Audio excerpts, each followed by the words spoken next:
Hello అండి, welcome to our channel RK creations. ఈ రోజు మనం ఎంతో టేస్టీగా ఉండే ప్రాన్స్ కర్రీ, అదేనండి రొయ్యల కూర ఎలా తయారు చేసుకోవాలో చూద్దాము.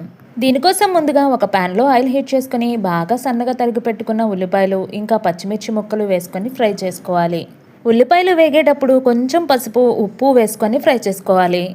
ఉల్లిపాయలు గోల్డెన్ బ్రౌన్ కలర్లోకి వేగిన తర్వాత అల్లం వెల్లుల్లి పేస్ట్ వేసుకొని పచ్చివాసన పోయే వరకు ఫ్రై చేయాలి. ఈ అల్లం వెల్లుల్లి పేస్ట్ అప్పటికప్పుడు నూరుకొని వేసుకుంటే బాగుంటుంది. ఇప్పుడు శుభ్రంగా క్లీన్ చేసి పెట్టుకున్న రొయ్యలు యాడ్ చేసుకొని రుచికి సరిపడా కారం ఉప్పు వేసుకొని మూత పెట్టి ఉడికించుకోవాలి. దీనివల్ల రొయ్యల్లో ఉన్న వాటర్ అంతా వదిలి రొయ్యలు బాగా ఉడుకుతాయి.